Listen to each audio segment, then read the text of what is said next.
అతను తిరుపతి వెంకటేశ్వర స్వామికి నేనంటే స్వామి నాకంటే స్వామి ప్రాణం అన్నాడు. అంటే నీకు కూడా కాదు, మా అందరికీ కూడా, దేశంలో ఉన్న ప్రజలకు అందరికీ కూడా వెంకటేశ్వర స్వామి అంటే ప్రాణమే, నీకొక్కనికే కాదనేది గుర్తుపెట్టుకోవాలి.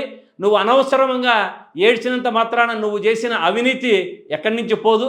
దాదాపు ఇక్కడ టికెట్లు కొండ మీద 300 రూపాయలు టికెట్ ఎంత పోతుంది అనుకుంటున్నారు? నాకు తెలిసి వాసుదేవన్ గారు 300 రూపాయలు టికెట్టు 3000 4000 అమ్ముకుంటున్నారు.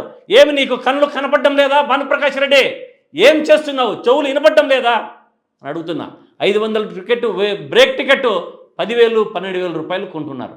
అంటే ఇటువంటి అవినీతి అక్కడ జరుగుతూ ఉంటే నువ్వు తిరుమలలో ఉండి తిరుపతిలో ఉండి కళ్ళు మూసుకొని ఏదో నేను సాచా అనేటువంటి ఏడిస్తే ఇక్కడ ప్రజలు ఎవరు ఒప్పుకోరు అనేది భానుప్రకాష్ రెడ్డి తెలుసుకోవాలి. ఇంకోటి, భానుప్రకాష్ రెడ్డి గారు నిజంగా చాలా అక్కడ ఉన్నాడు కదా, తిరుమల తిరుపతి దేవస్థానంలో తిరుపతిలో ఉన్నారు. ఇన్ని కార్యక్రమాలు జరుగుతూ ఉన్నాయి.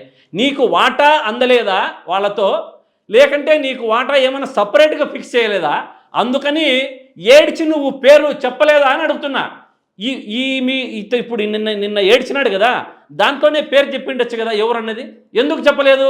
భయపడి నీకు వాటాలు పంచుతారనా అనేది నేను క్వశ్చన్ చేస్తున్నా. బయటికి చెప్పాలి కదా, ఎందుకు చెప్పలేకపోతున్నాడు? ఇటువంటి కార్యక్రమాలంతా రాష్ట్రంలో ఈ కూటమి ప్రభుత్వం దైవ దర్శనాల నుంచి ప్రజలకు అందే ప్రతి ఒక్క విషయంలో కూడా అవినీతి ఊబిలో కూరుకుపోయింది. వాళ్ళు తన్నుకొని సస్తున్నారు, వాళ్ళు కొట్టుకొని వస్తున్నారు.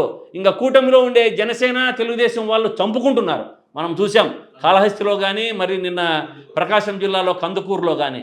కాబట్టి వీరి యొక్క పతనానికి దగ్గరికి నాంది పలికింది, దగ్గరికి వచ్చింది.